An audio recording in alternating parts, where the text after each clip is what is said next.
ओम गण गणपते नमः।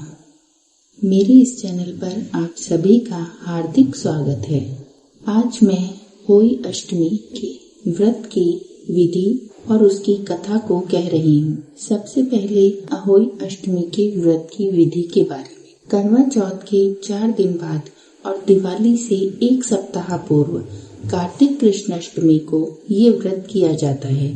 जैसे करवा चौथ का व्रत होता है, उसी तरह अहोई अष्टमी के इस व्रत की पूजा की जाती है। इसमें भी चांद को अर्घ्य देने के बाद ही अन्न जल ग्रहण किया जाता है। उसी के प्रकार घर में हलवा पूरी बनता है, बायना निकाला जाता है।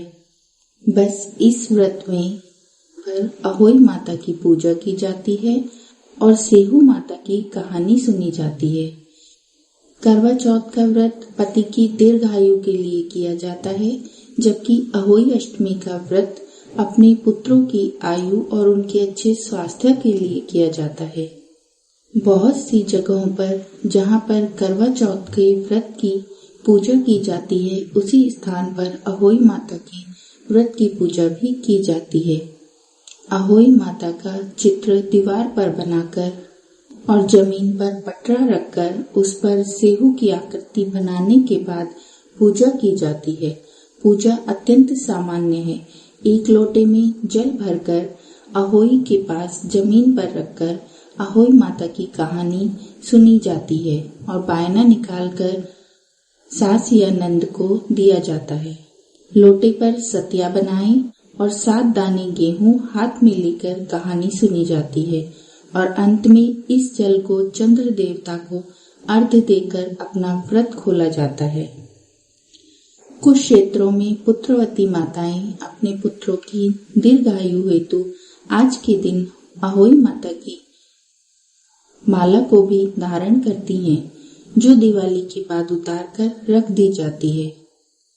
जब महिलाओं के प्रथम पुत्र होता है, तब वह सुनार से चांदी की एक स्याहू और 2 मोती बनवाकर एक धागे में डालकर रखती हैं। अहोई पूजने के बाद इस माला को अपने गले में पहनती हैं।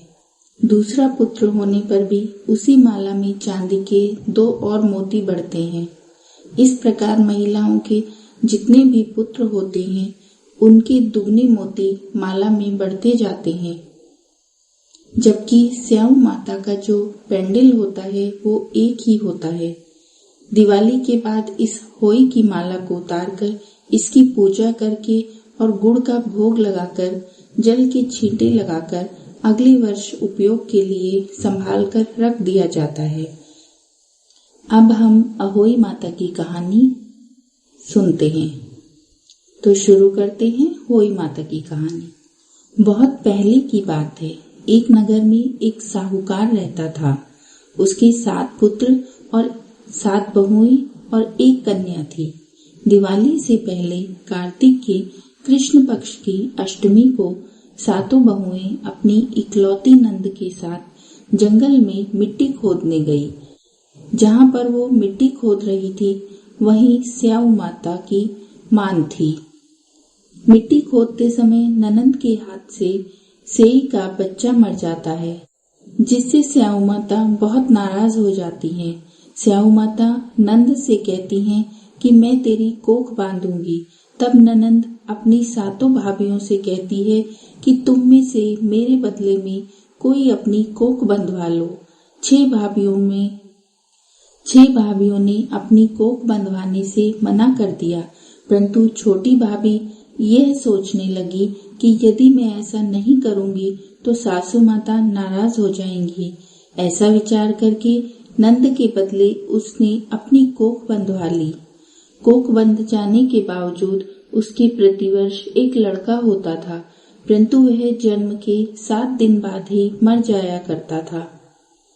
एक दिन उसने पंडित जी को बुलाकर इस विषय में पूछा कि क्या बात है, मेरी संतान 7वें दिन ही क्यों मर जाती है। तब पंडित जी ने कहा कि तुम सुरही गाय की पूजा किया करो। सुरही गाय स्याऊ माता की सहेली है, वह तेरी कोख छोड़ देगी, तब तेरा बच्चा जिएगा। इसके बाद वह चुपचाप प्रातः काल उठकर सुरही गाय के नीचे सफाई कर देती थी, सफाई आदि करती थी। गौमाता यह सोचने लगी कि ऐसा कौन है जो मेरी इतनी सेवा कर रहा है, आज मैं देखूंगी। गौमाता खुद तड़के उठ गई तो वह क्या देखती हैं कि साहूकार के छोटे बेटे की बहू उनके नीचे सफाई करके जाती है। गौमाता उससे बोली, मैं तेरी सेवा से बहुत प्रसन्न हूँ, तुझे जिस भी वस्तु की इच्छा है वह तू मुझसे मांग ले। तब साहूकार की बहू ने कहा, स्याऊ माता तुम्हारी सहेली है और उन्होंने मेरी कोख बांध रखी है, उससे मेरी कोख छुड़वा दो। गौमाता कहती हैं, अच्छा। गौमाता 7 समुद्र पार अपनी सहेली के पास उसको लेकर चलती हैं। रास्ते में कड़ी धूप थी, सो वे दोनों एक पेड़ के नीचे बैठ जाती हैं। उसी पेड़ पर गरुड़ पंखनी के घोंसले में एक बच्चा था। थोड़ी देर में एक सांप आता है और पेड़ पर चढ़कर गरुड़ पंखनी के बच्चे को डसने लगता है। तब साहूकार की बहू सांप को मारकर ढाल के नीचे दबा देती है और बच्चे को बचा लेती है। थोड़ी देर में जब गरुड़ पंखनी आती है तो वहां पर खून पड़ा देखती है और साहूकार की बहू को चोंच मारने लगती है। तब साहूकार की बहू यह कहती है कि मैंने तो तेरे बच्चे को मारा ही नहीं है, बल्कि उसकी रक्षा की है। सांप तेरे बच्चे को डसने आया था, मैंने उसे मारकर ढाल के नीचे दबा दिया है। यह सुनकर गरुड़ पंखनी बोली कि क्या मांगती है? वह बोली, 7 समुद्र पार स्याऊ माता रहती हैं, मुझे आप उनके पास पहुंचा दो। तब गरुड़ पंखनी ने दोनों को अपनी पीठ पर बैठाकर स्याऊ माता के पास पहुंचा दिया। स्याऊ माता उन्हें देखकर बोली कि आ बहन, बहुत दिनों में आई है। फिर कहने लगी, बहन मेरे सिर में बहुत जूं पड़ गई हैं। तब सुरही के कहने पर स्याऊकार की बहू ने सलाई से उसकी जुएं निकाली। इस पर स्याऊ माता बहुत प्रसन्न हो गई और बोली, तूने मेरे सर में 7 सलाई डाली है, इसीलिए तेरे 7 बेटे और 7 बहुएं होंगी। बहू बोली, मेरे तो एक भी बेटा नहीं है, 7 बेटे कहाँ से होंगे? स्याऊ माता बोली, ऐसा क्यों कहती है? तब वह बोली, मुझे वचन दो तभी मैं आपको बताऊंगी। स्याऊ माता बोली, वचन देती हूँ, वचन से फिरूं तो धोबी के कुंड पर कंकरी हो जाऊं। तब स्याहूकार की बहू ने कहा, मेरी कोख तो आपके पास बंद पड़ी हुई है। यह सुनकर स्याऊ माता बोली कि तूने तो हमें बहुत ठग लिया है, मैं तेरी कोख कभी नहीं खोलती, परंतु अब खोलनी पड़ेगी। जा, तेरे घर तुझे 7 बेटे और 7 बहुएं मिलेंगी, तू जाकर उजमन करियो, 7 अहोई बनाकर 7 कढ़ाई करियो। साहूकार की बहू लौटकर घर आई तो वहां क्या देखती है कि 7 बेटे और 7 बहुएं बैठी हैं। वह बहुत खुश हो गई। उसने 7 अहोई बनाई, 7 उजमन किए और 7 कढ़ाई की। उधर जेठानियां आपस में कहने लगी कि जल्दी जल्दी चौक पूजा कर लो, कहीं छोटी बहू बच्चों की याद करके रोने न लग जाए। थोड़ी देर में उन्होंने अपने बच्चों से कहा कि जाओ चाची के घर जाकर देख कर आओ कि आज वह अभी तक रोई क्यों नहीं है। बच्चों ने आकर कहा कि चाची तो होई मान रही है, खूब उजमन हो रहा है। यह सुनते ही जेठानियां दौड़ी दौड़ी उसके घर पर आई और आकर कहने लगी कि तूने अपनी कोख कैसे छुड़ाई है? वह बोली, तुमने तो कोख नहीं बंधवाई थी, तो मैंने ही बंधवा ली थी। अब स्याऊ माता ने कृपा कर दी है और मेरी कोख खोल दी है और मेरे 7 पुत्रों के साथ साथ मुझे 7 बहुएं भी दे दी हैं।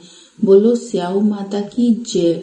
यह कथा अब यहीं समाप्त होती है। आप सभी से अनुरोध है कि इस कथा के बाद चुटक विनायक की कथा अवश्य सुने, क्योंकि हमारे यहाँ कोई भी बड़ा व्रत हो, चाहे वो होई अष्टमी हो, करवा चौथ हो, तिल चौथ हो या कोई अन्य व्रत, बिना चुटक विनायक की कथा के पूर्ण नहीं होता है। चुटक विनायक की कथा भी आपको मेरे चैनल पर मिल जाए।